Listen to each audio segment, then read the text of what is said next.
అండి, welcome back to Anu's flavours of kitchen. ఇవాళ video వచ్చేసి చికెన్ కర్రీ. ముందుగా చికెన్ని బాగా పసుపు ఉప్పు వేసి బాగా శుభ్రం చేసుకోండి. 1/2 కిలో చికెన్ ఇది. అన్నీ నేను మీడియం సైజ్ ముక్కలు కొట్టించుకోండి. ముందుగా ఒక కడాయిలో 2 టేబుల్ స్పూన్ల ఆయిల్ వేసుకోండి.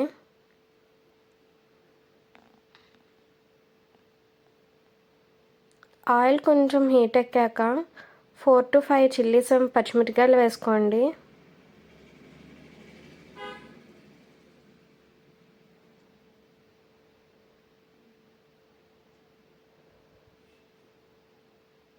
పచ్చిమిర్చి కొంచెం లిటిల్ ఫ్రై అయిన తర్వాత ఉల్లిపాయలు వేసుకోండి. నేను ఇక్కడ 5 to 6 ఉల్లిపాయలు కట్ చేసుకున్నాను.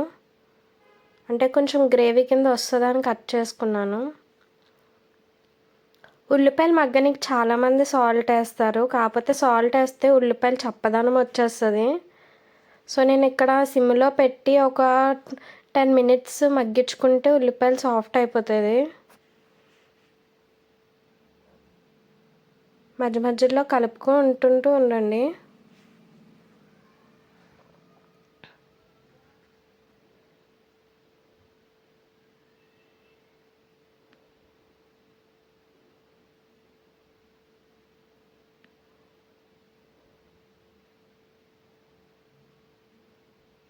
ఉల్లిపాయలు లిటిల్ బ్రౌన్ షేడ్ వచ్చిన తర్వాత కొంచెం బ్రౌన్ కలర్ వస్తే సరిపోతుంది.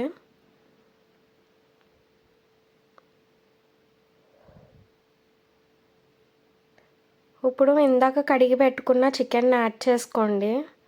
ఉల్లిపాయలు మొత్తం మిక్స్ అయ్యేలా కలపండి చికెన్ని.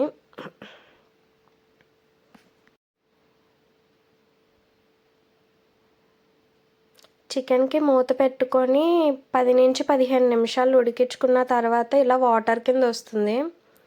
ఈ వాటర్ అంతా ఎవాపరేట్ అయ్యే వరకు ఉడికించుకోండి. మీకు చికెన్ మెత్తగా ఉడకాలంటే మినిమం 20 to 25 minutes ఖచ్చితంగా పడుతుంది. వాటర్ ఇలా కొంచెం ఉన్న తర్వాత ఇలా కొంచెం ఉంటే సరిపోతుంది. నేను ఇక్కడ 2.5 spoons ఆఫ్ కారం యాడ్ చేస్తున్నాను. తగినంత ఉప్పు వేసుకోండి.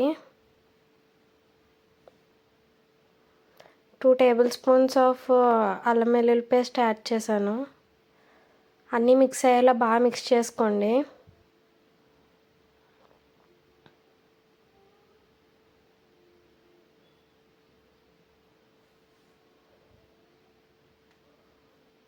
మూత పెట్టి ఒక 5 minutes మగ్గించుకున్న తర్వాత వాటర్ అనేది ఉండదు, ఆయిల్ అంతా పైకి వచ్చేస్తుంది. ఇప్పుడు లైట్గా చికెన్ మసాలా యాడ్ చేస్తున్నాను. అంటే 1 teaspoon ఆఫ్ చికెన్ మసాలా సరిపోతుంది, ఎక్కువ ఘాటు వచ్చేస్తుంది. నేను ఒక టీ గ్లాస్ అంత వాటర్ యాడ్ చేశాను, ఎందుకంటే గ్రేవీ కింద రావాలి కాబట్టి. యాక్చువల్గా వాటర్ అవసరం లేదు, మన గ్రేవీ కాబట్టి వాటర్ యాడ్ చేసుకోవాలి. గ్రేవీ కొంచెం ఉడికిన తర్వాత ఆయిల్ లిటిల్గా సపరేట్ అవుతుంది. ఇలా సపరేట్ అయిన తర్వాత కొంచెం కొత్తిమీర వేసుకొని బాగా మిక్స్ చేసుకోండి. అంతేనండి, ఎంతో ఈజీ అయిన చికెన్ కర్రీ అయిపోయింది. ఇలా ఒకసారి ట్రై చేసి చూడండి, చాలా బాగుంటుంది. Thank you for watching.